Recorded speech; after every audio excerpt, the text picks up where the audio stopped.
Kisah ini diceritakan oleh Dr. Abdurrahman As-Sumaid dalam talkshow-nya di TV Al-Maj Al-Fadohiyah. Sebuah kisah seorang sultan yang kuat dari negeri Chad.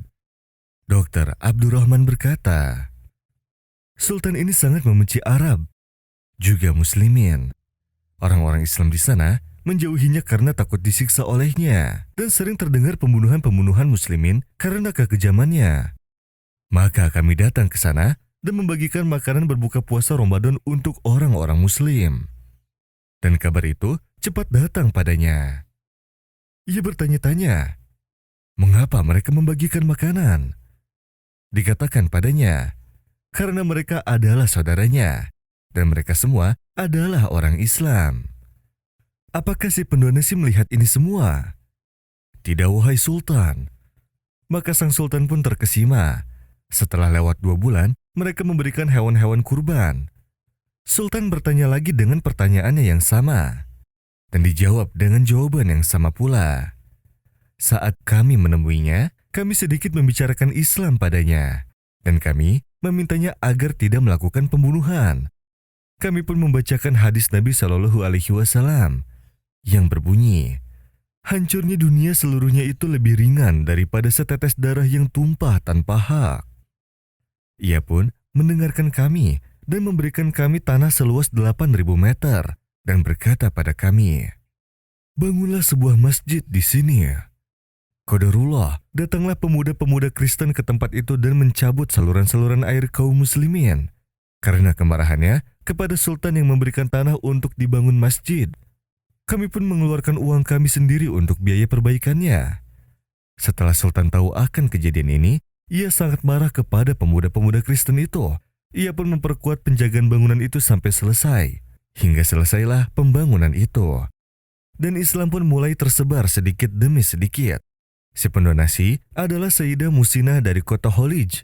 Kami memberitahunya akan susah dan sulitnya untuk mendatangkannya ke sini.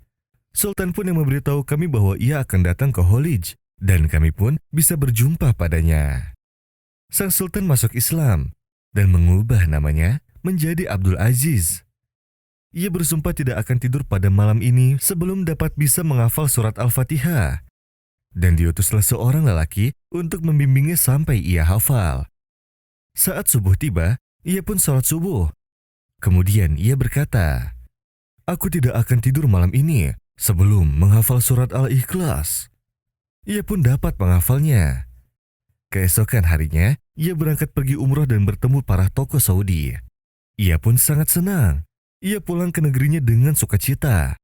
Semua orang menyambutnya dengan gembira. Banyak orang berdatangan kepadanya walau dari jauh. Ia dapat mengislamkan beberapa ribu orang. 8 diantaranya adalah para sultan. Dan setiap sultan mengislamkan sekurang-kurangnya 200 orang.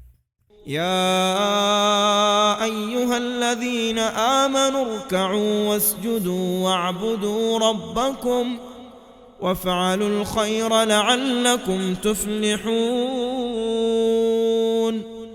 وجاهدوا في الله حق جهاده هو اجتباكم وما جعل عليكم في الدين من حرج ملة أبيكم إبراهيم هو سماكم المسلمين من قبل وفي هذا ليكون الرسول شهيدا عليكم وتكونوا شهداء على الناس فأقيموا الصلاة وآتوا الزكاة واعتصموا بالله هو مولاكم فنعم المولى ونعم النصير.